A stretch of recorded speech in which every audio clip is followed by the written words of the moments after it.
ಮಾರುಕಟ್ಟೆಯಲ್ಲಿ ಬೆಲೆ ಇರುವುದು ಈಗ 100 ರೂಪಾಯಿ.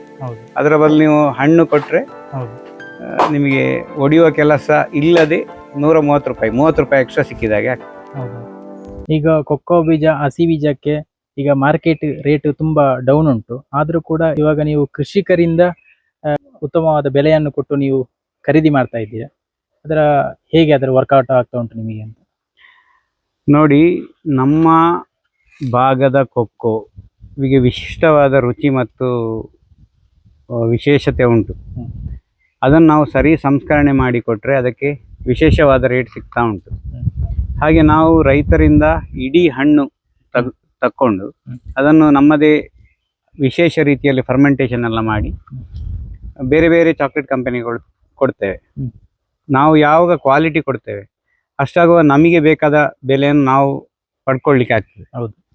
ಹಾಗೆ ನಾನು ಮತ್ತು ನನ್ನ ಕೆಲವು ಸ್ನೇಹಿತ ರೈತರು ಸೇರಿ, ಮಯೂರ್ ಶೆಟ್ಟಿ ಅಂತ ಇದ್ದಾರೆ ಕಟೀಲಲ್ಲಿ, ಅವರದ್ದೇ ಒಂದು ಸಣ್ಣ ಚಾಕ್ಲೇಟ್ ಕಂಪನಿ ಇದೆ, ಸ್ವತಃ ಬೆಳೆಗಾರರು ಸಹ ಅವರು.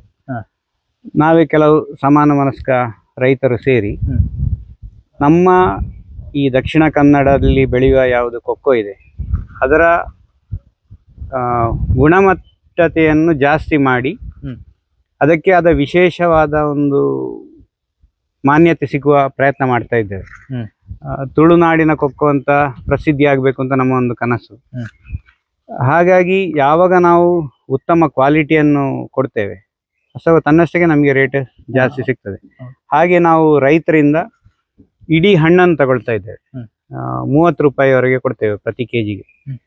ಅಂದರೆ 1 ಕೆಜಿ ಹಸಿ ಬೀಜ ಆಗಲಿಕ್ಕೆ 4 ಕೆಜಿ ಹಣ್ಣು ಬೇಕು. 4 ಕೆಜಿ ಹಣ್ಣಿಗೆ ನಾವು 30 ರೂಪಾಯಿ ಕೊಟ್ಟರೆ 120 ರೂಪಾಯಿ ಆಯಿತು. ಈಗ ಮಾರುಕಟ್ಟೆ ರೇಟ್ ಇರೋದು 100 ರೂಪಾಯಿ ಕೊಕ್ಕೋಯಿಗೆ. ಪ್ಲಸ್ ಅದನ್ನು ಒಡೆಯುವ ಖರ್ಚು ಉಂಟು, ಅಥವಾ ನಿಮಗೆ ಮತ್ತು ಸಹ ಕಡಿಮೆ ಸಿಗುವ ಚಾನ್ಸ್ ಉಂಟು. 1 ಕೆಜಿ ಸಿಗಬೇಕು ಅಂತಿಲ್ಲ, 900 ಗ್ರಾಮ್ ಸಿಗೋದು ಚಾನ್ಸ್ ಉಂಟು. ಹಾಗಿರುವಾಗ ನಿಮಗೆ ರೈತರಿಗೆ ಹಸಿ ಬೀಜಕ್ಕೆ ಒಡೆಯುವ ಖರ್ಚಿಲ್ಲದೆ ಒಂದು 20 ರಿಂದ 25 ರೂಪಾಯಿ, 30 ರೂಪಾಯಿವರೆಗೂ ಜಾಸ್ತಿ ಸಿಕ್ಕಿದಾಗೆ ಆಗ್ತದೆ. ನಮಗೆ ಅದರಿಂದ ಲಾಭ ಏನು ಅಂತ ಹೇಳಿದರೆ ಅತಿ ಉತ್ತಮವಾದ ಕೊಕ್ಕೋ ನಮಗೆ ತಯಾರು ಮಾಡಿ ಕಂಪನಿಗಳಿಗೆ ಕೊಡ್ಲಿಕ್ಕೆ ಆಗ್ತದೆ. ಅಷ್ಟಾಗುವ ನಮಗೆ ಸ್ಪೆಷಲ್ ರೇಟ್ ಸಿಗ್ತದೆ. ಈ ವರ್ಷ ನಮಗೆ ಒಂದು 75 ಟನ್ ಆರ್ಡರ್ ಇದ್ದರೆ ಅದು ಇನ್ನೂ ಸಹ ಜಾಸ್ತಿ ಆಗುವ ಚಾನ್ಸಸ್ ಉಂಟು. ಅಷ್ಟಾಗುವಾಗ ನಾವು ರೈತರದ್ದು ಅಲ್ಲಲ್ಲಿ ಪ್ರತಿ ಗ್ರಾಮದಲ್ಲಿ ಒಂದು ಗುಂಪು ಮಾಡಿಕೊಂಡು ಅವರಿಗೆ ಫರ್ಮೆಂಟೇಷನ್ ಹೇಳಿಕೊಟ್ಟು ಅಲ್ಲಿಯೇ ತಯಾರು ಮಾಡುವ ಆಲೋಚನೆಯನ್ನು ಹಾಕಿಕೊಂಡಿದ್ದೇವೆ. ಇದರಿಂದಾಗಿ ನಾವು ಬೆಳೆಯೋದರ ಜೊತೆ ರೈತರು ಬೆಳೀತಾರೆ, ಇಡೀ ಪ್ರದೇಶಕ್ಕೆ ಒಂದು ಹೆಸರು ಬರ್ತದೆ. ಅದು ಒಣಗಿದಂತ ಕೊಕ್ಕೋ ಬೀಜವನ್ನು ತಗೊಳ್ಳುವಂತದ್ದು ನೀವು? ಹೌದು, ಅಲ್ಲೇ ಮಾಡಿ ಅದು ಬರುವ ವರ್ಷದಲ್ಲಿ ಮುಂದಿನ ದಿನಗಳಲ್ಲಿ ಅದನ್ನ ಮಾಡ್ತೇವೆ. ನೋಡಿ, ಇಡೀ ಕೊಕ್ಕ 10 ಕೆಜಿ 920 ಗ್ರಾಮ್ಸ್ ಉಂಟು. ಅದರಲ್ಲಿ ಬಟ್ಟಿಯ ತೂಕ ಕಳೆದು 10 ಕೆಜಿ ನೆಟ್ಟು ಉಂಟು ಅದರಲ್ಲಿ. ಈಗ ಹಣ್ಣು 900 ಗ್ರಾಮು ಇರ್ತದೆ. 920 ಬಟ್ಟಿ 920 ಉಂಟು. 10 ಕೆಜಿ ಹಣ್ಣು ಉಂಟು ಅದರಲ್ಲಿ. ಅದನ್ನು ಒಡೆದಾಗುವಾಗ ನೋಡುವ ನಾವೀಗ. ನನ್ನ ಪ್ರಕಾರ ಸಾಧಾರಣ 25% ಅಂದ್ರೆ ಸಾಧಾರಣ ಒಂದು 2.5 ಕೆಜಿ ಸಿಗ್ಬೇಕು.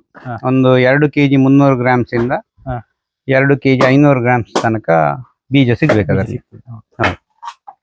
ಈಗ ಒಳ್ಳೆ ಬಲಿತ ಹಣ್ಣುಗಳನ್ನು ತಂದು ನಾವು 3 ದಿನ ಹಾಗೆ ಇಡ್ತೇವೆ. ಹಣ್ಣನ್ನು ಹಾಗೆ ಇಟ್ಟು 3ನೇ ದಿನ ಒಡಿಲಿಕ್ಕೆ ಪ್ರಾರಂಭ ಮಾಡ್ತೇವೆ.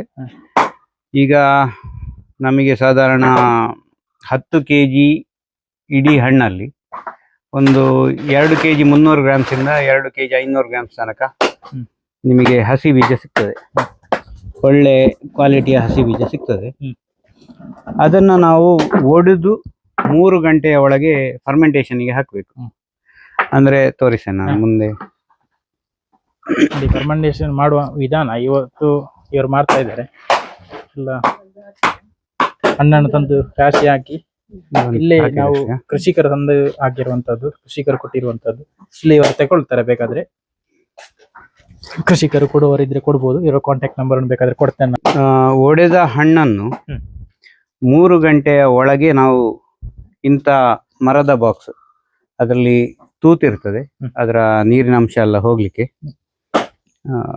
ಈ ತರದ ಮರದ ಬಾಕ್ಸಿಗೆ ಹಾಕ್ತೇವೆ.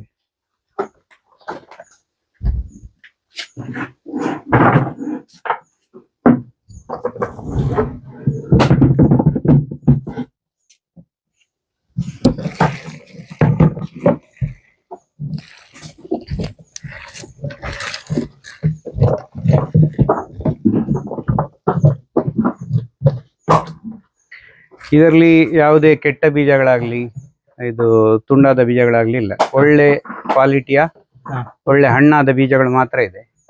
ಈ ತರದನ್ನು ಹಾಕಿ ಆಗುವಾಗ ನಮಗೆ ಉತ್ತಮ ಕ್ವಾಲಿಟಿಯ ಬೀಜ, ಒಣ ಬೀಜ ಸಿಗ್ತದೆ. ಈಗ ಇದರಿಂದ ನಾವು ಇನ್ನು ನೆಕ್ಸ್ಟ್ ಇದಕ್ಕೆ ಬಾಳೆ ಎಲೆ ಮುಚ್ಚಲಿಕ್ಕೆ ಉಂಟು. ಈ ಬಾಳೆ ಎಲೆ ಮುಚ್ಚುದ್ರಿಂದ ಅದಕ್ಕೆ ಫರ್ಮೆಂಟೇಶನ್ಗೆ ಬೇಕಾದ ಕೆಲವು ಅಂಶಗಳು ಅದಕ್ಕೆ ಸಿಗ್ತದೆ. ಹೀಗೆ ಬಾಳೆ ಎಲೆ ಮುಚ್ಚಿ ನೆಕ್ಸ್ಟ್ ಅದಕ್ಕೆ ಈಗ ಈ ತರ ಗನ್ನಿ ಬ್ಯಾಗ್ ಅಂದ್ರೆ ಸೆಣಬಿನ ಗೋಣಿ ಮುಚ್ಚಲಿಕ್ಕೆ ಉಂಟು. ಹೀಗೆ ಮುಚ್ಚಿ ನಾವು 48 ಗಂಟೆಗಳ ತನಕ ಅದನ್ನು ಮುಟ್ಲಿಕ್ಕಿಲ್ಲ. ಅಂದ್ರೆ ಅದು ಅನರೋಬಿಕ್ ಫರ್ಮೆಂಟೇಶನ್ ಹೇಳುದು, ಗಾಳಿ ತಾಗದೆ ಫರ್ಮೆಂಟೇಶನ್ ಆಗುದು, ನೀರು ತನ್ನಷ್ಟಕ್ಕೆ ಇಳಿದು ಹೋಗ್ತದೆ. 48 ಗಂಟೆ ಕಳೆದ ಮೇಲೆ ಅದು ನಿಮಗೆ ಹೀಗೆ ಮುಟ್ಟಿನೊಳಗ ಬಿಸಿ ಆಗ್ಲಿಕ್ಕೆ ಶುರುವಾಗಿರ್ತದೆ. ಇದೀಗ ನೀವು ಮೊನ್ನೆ ಹಾಕಿದ್ದು ಬಿಸಿ ಉಂಟು, ಒಳ್ಳೆ ಬಿಸಿ ಉಂಟು ನೋಡಿ. ಬಾಳೆ ಎಲೆ ಸಹ ನಿಮಗೆ ಬೆಂದ ಹಾಗೆ ಆಗಿದೆ, ಸ್ವಲ್ಪ ಕಲರ್ ಚೇಂಜ್ ಆಗ್ತದೆ. ಇದೀಗ ಹೀಗೆ ಕೈ ಹಾಕಿ ನೋಡ್ರೆ ಬಿಸಿನೀರಿನಷ್ಟು ಬಿಸಿ ಉಂಟು ಇದೀಗ. ಇದನ್ನು ಅಲ್ಲಿಯೇ ಪಲ್ಟಿ ಮಾಡ್ತೇವೆ ಅಥವಾ ಮತ್ತೊಂದು ಖಾಲಿ ಬಾಕ್ಸಿಗೆ ಚೇಂಜ್ ಮಾಡಿ ಪುನಃ ಹೊಸ ಬಾಳೆ ಎಲೆ ಮುಚ್ಚಿ ಗೋಣಿ ಮುಚ್ಚಿ ಇಡ್ತೇವೆ. ಹೊಸ ಬಾಳೆ ಎಲೆ ಆಗುದಿಲ್ಲ. ಹೌದು, ತುಂಬಾ ಇದಾಗ ಇದ್ರೆ ಅದೇ ಬಾಳೆ ಎಲೆ ಆಗ್ತದೆ, ಆದ್ರೆ ಹೊಸ್ತು ಹಾಕಿದಷ್ಟು ಒಳ್ಳೇದು. ಮತ್ತೆ ಪುನಃ 24 ಗಂಟೆ ಅಥವಾ ಪರಿಸ್ಥಿತಿಯನ್ನು ಹೊಂದಿಕೊಂಡು 2 ದಿನಕ್ಕೊಮ್ಮೆ ನಾವಂದ್ರು ಅನುಭವಕ್ಕೆ ಬರ್ತದೆ ನಮಗೆ, ಅದು ಬಿಸಿ ಎಲ್ಲ ನೋಡಿಕೊಂಡು 1 ದಿನ ಅಥವಾ 2 ದಿನದಲ್ಲಿ ಪುನಃ ಅದನ್ನು ತಿರುವಿ ಹಾಕ್ತೇವೆ. ಅದು ಆರೋಬಿಕ್ ಫರ್ಮೆಂಟೇಶನ್ ಅಂತ, ಅಂದ್ರೆ ಗಾಳಿಯ ಜೊತೆ ಫರ್ಮೆಂಟೇಶನ್ ಆಗುದು. ಎಲ್ಲಾ ಬೀಜಗಳಿಗೂ ಒಮ್ಮೆ ಗಾಳಿಯ ಸಂಪರ್ಕ ಆಗ್ಬೇಕು. ಎಲ್ಲಾ ಕ್ಲೈಮೇಟ್ಗೆ ಕೂಡ ಹೀಗೇನೆ, ಮಳೆಗಾಲದಲ್ಲಿ ಕೂಡ ಇದೇ ತರ? ಅದೇ, ನಾವು ಅದನ್ನೇ ಇರುವಂತದ್ದು. ಮಳೆಗಾಲ ಅಥವಾ ನಾವು ಉಷ್ಣಾಂಶ ಎಲ್ಲ ನೋಡಿಕೊಂಡು ಅದು ಯಾವ ತರ ಫರ್ಮೆಂಟೇಶನ್ ಆಗಿದೆ ಅಂತ ಹೇಳಿಕೊಂಡು ನಮ್ಮ ಅನುಭವಕ್ಕೆ ಬರ್ತದೆ ಅದು. ಈಗ ಕ್ಲೈಮೇಟ್ ಸ್ವಲ್ಪ ಬಿಸಿ ಉಂಟು. ಈಗ ಮಳೆಗಾಲಕ್ಕೆ ಆದ್ರೆ ದಿವಸ 48 ಗಂಟೆ ಅಂತ ಹೇಳಿದ್ರೆ ನೀವು ಫಸ್ಟಿಗೆ ಶುರುವಿನ 48 ಗಂಟೆ ಅದು ಹಾಗೆ, ಮತ್ತೇನದನ್ನು ವ್ಯತ್ಯಾಸ ಮಾಡ್ಬೇಕಾಗ್ತದೆ. ಈಗ ಅದು ಬೇಕಾದಷ್ಟು ಹೀಟ್ ಬರ್ಲಿಲ್ಲ ಅಂತ ಆದ್ರೆ 2ನೇ ದಿವಸ ಪಲ್ಟಿ ಮಾಡಿದ್ರು ಸಾಕು. ಸರಿಯಾದ ಹೀಟ್ ಬಂದಿದೆ ಅಂತ ಹೇಳಿದ್ರೆ ಅದೇ ದಿವಸ ಅದನ್ನು ಪಲ್ಟಿ ಮಾಡಿದ್ರೆ ಒಳ್ಳೇದು. ಹಾಗೆ ನಾವು 6 ದಿನ ತನಕ ಮಾಡಿ ಅದನ್ನು ಕಟ್ ಟೆಸ್ಟ್ ಅಂತ ಮಾಡ್ತೇವೆ. ಯಾವುದು ಸಹ ಈಗ 6 ದಿನ ಆಗ್ಲಿಲ್ಲ ಹಾಗೆಂತೇಳಿ ನಿಮಗೊಂದು ತೋರಿಸ್ತೇನೆ. ಇದೀಗ 2 ದಿನ ಆಗಿದೆ ಅಷ್ಟೇ ನೋಡಿ. ಹೀಗೆ ಕಟ್ ಮಾಡುವಾಗ ಇದೀಗ ಫರ್ಮೆಂಟೇಶನ್ ಆಗ್ಲಿಲ್ಲ, ನೇರಳೆ ಕಲರ್ ಅಲ್ಲಿ ಉಂಟು.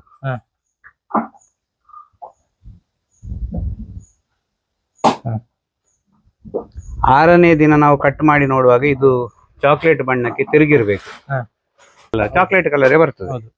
ಹಾಗೆ ಬಂದಿದೆ ಅಂತ ಆದ್ರೆ ಅದನ್ನು ನಾವು ಒಣಗ್ಲಿಕ್ಕೆ ಹಾಕ್ಬೇಕು. ಬರ್ಲಿಲ್ಲ ಅಂತ ಹೇಳಿದ್ರೆ ಮತ್ತೂ 1 ದಿನ ಫರ್ಮೆಂಟೇಶನ್ಗೆ ಹಾಕ್ಬೇಕು. ನೋಡಿ, ಈಗ 10 kg ಹಣ್ಣನ್ನು ಒಡೆದು ನಮಗೆ ಇದರಲ್ಲಿ ಈಗ 300 ಅಂದ್ರೆ ಬಾಲ್ದಿಯ ತೂಕ ಕಳೆದು 2 kg 260 ಗ್ರಾಮ್ಸ್ ಹಸಿ ಬೀಜ ಸಿಕ್ಕಿತ್ತು. ಅಂದ್ರೆ 22.6% ಆಯ್ತು. ಹಾಗೆ ನೀವು ಈಗ ಕೆಜಿಗೆ 30 ರೂಪಾಯಿಯ ಹಾಗೆ ಹಣ್ಣು ಕೊಟ್ರೆ 10 kgಗೆ 300 ರೂಪಾಯಿ ಆಯ್ತು. ಸೊ ನಿಮಗೆ ಒಡೆದ ಈ 2.26 kgಗೆ 300 ರೂಪಾಯಿ ಸಿಕ್ಕಿದಾಗೆ ಆಗ್ತದೆ. ಅಂದ್ರೆ ನಿಮಗೆ ಒಂದು 130 ರೂಪಾಯಿಯವರೆಗೆ ಸಿಕ್ಕಿದಾಗೆ ಆಗ್ತದೆ. ಸೊ ಮಾರುಕಟ್ಟೆಯಲ್ಲಿ ಬೆಲೆ ಇರುವುದು ಈಗ 100 ರೂಪಾಯಿ.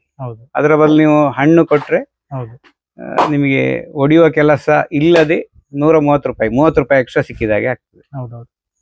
ನೋಡಿ ವೀಕ್ಷಕರೇ, ಇದು ನೀವು ಕೊಕ್ಕೋ ಹಣ್ಣನ್ನು ಡೈರೆಕ್ಟ್ ಆಗಿ ಇವರಿಗೆ ಕೊಡ್ಬೋದು. ಇವರು ಇಡೀ ಹಣ್ಣನ್ನು ತಗೊಳ್ತಾರೆ 30 ರೂಪಾಯಿಗೆ. ಈಗ ರೇಟ್ ಇರುವಂತದ್ದು 100 ರೂಪಾಯಿ, ಮತ್ತೆ ವ್ಯತ್ಯಾಸಗಳಾಗ್ಬೋದು. ಇವರ ಕಾಂಟ್ಯಾಕ್ಟ್ ಮಾಡಿದ್ರೆ ಅಲ್ಲಿಗೆ ಬಂದು ತಗೊಂಡು ಹೋಗುವಂತಹ ವ್ಯವಸ್ಥೆಗಳು ಇವರಲ್ಲಿದೆ. ಇವರ ಕಾಂಟ್ಯಾಕ್ಟ್ ನಂಬರ್ ನಾನು ಕೊಟ್ಟಿರ್ತೇನೆ. ನೋಡಿ, ಈ ತರ 6ನೇ ದಿನ ಕಳೆಯುವಾಗ ಈ ತರ ಅದು ಚಾಕ್ಲೇಟ್ ಕಲರ್ಗೆ ಬಂದಿರ್ತದೆ. ಬ್ರೌನ್ ಕಲರ್ಗೆ. ಹೌದು. ಅಷ್ಟಾಗುವಾಗ ನಾವು ಅದನ್ನು ಈ ತರ ಹೊರಗೆ ಬಿಸಿಲಲ್ಲಿ ಹಾಕ್ಬೋದು, ಅಥವಾ ಈ ತರ ಶೆಡ್ ಅಲ್ಲಿ ಹಾಕಿದ್ರೆ ಮಳೆ ಬರೋದಕ್ಕೆಲ್ಲ ಉತ್ತಮ. ಹೌದು. ಸ್ವಲ್ಪ ದಪ್ಪಕ್ಕೆ ಹಾಕಿ ದಿನದಲ್ಲಿ ಒಂದು 4 ಬಾರಿ ಅದನ್ನು ಮಗುಚಬೇಕು. ಅಂದ್ರೆ ಕೊಕ್ಕೋ ಆದಷ್ಟು ಸ್ಲೋ ಆಗಿ ಒಣಗಿದಷ್ಟು ಒಳ್ಳೆಯದು. ಹಾಗೆ ಒಂದು 5 ರಿಂದ 6 ದಿನ ನಾವು ಮಾಡಿದಾಗ ನಿಮಗೆ ಅದನ್ನು ಮುಟ್ಟಿ ಆಗುವಾಗ ಪರಪರ ಹೇಳಲಿಕ್ಕೆ ಶುರು ಆಗ್ತದೆ. ಇದೀಗ ಆಗ್ಲಿಲ್ಲ ಫುಲ್. ಮಾಯಿಶ್ಚರ್ ಲೆವೆಲ್ ನಮ್ಮಲ್ಲಿ ಮಾಯಿಶ್ಚರ್ ಮೀಟರ್ ಸಹ ಉಂಟು. 6 ರಿಂದ 7 ಬಂದಾಗ ನಾವು ಅದನ್ನು ಶೇಖರಣೆ ಮಾಡಿ ಇಟ್ಟುಕೊಳ್ತೇವೆ. ಮತ್ತೆ ನಮಗೆ ಬೇಕಾದಾಗ ರೇಟ್ ಬಂದಾಗ ಅದನ್ನ ಸೇಲ್ ಮಾಡ್ತೇವೆ. ಇದು ಈಗ ಬಿಸಿಲಲ್ಲಿ ಈಗ ಒಣಗುವಂತದ್ದು ಎಷ್ಟು 6 ದಿವಸ ಬೇಕಾಗಾದ್ರೆ? 6 ದಿವಸ ಬೇಕು. ಈಗ ಸೋಲಾರ್ ಅಲ್ಲಿ ಆದ್ರೆ ಜಾಸ್ತಿ ಆಗೋದಿಲ್ಲ ಬಿಸಿಲು? 5 ದಿನದಲ್ಲಿ ಆಗ್ತದೆ. 5 ದಿನದಲ್ಲಿ ಆಗ್ತದೆ. ಇದು ಪೂರ್ತಿ ಒಣಗಿರುವಂತದ್ದು? ಇದು ಪೂರ್ತಿ ಒಣಗಿ ನಾವು ಶೇಖರಣೆ ಮಾಡಿಟ್ಟದ್ದು. ಅದರ ಶಬ್ದದಲ್ಲಿ ಗೊತ್ತಾಗ್ತದೆ ನೋಡಿ. ಹೌದು. ಅಥವಾ ನಾವು ಈಗ ಹೀಗೆ ಕಟ್ ಮಾಡಿ ನೋಡುವಾಗ ಟಕ್ಕ ಶಬ್ದ ಬರ್ತದೆ.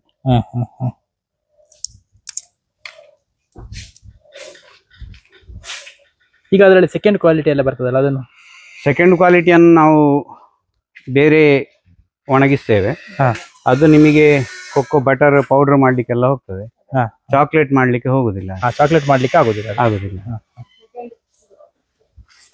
ಅಂದ್ರೆ ಯಾವ್ದಾದ್ರು